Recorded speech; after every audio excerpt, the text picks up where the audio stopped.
para! Soy María Domingo de la Asociación de Jóvenes Sacabat.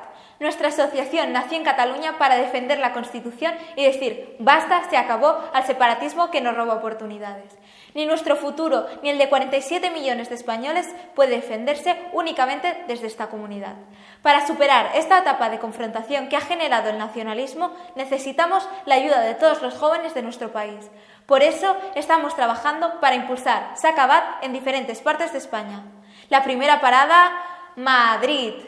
Próximamente nos reuniremos un grupo de jóvenes para presentar la asociación en la capital.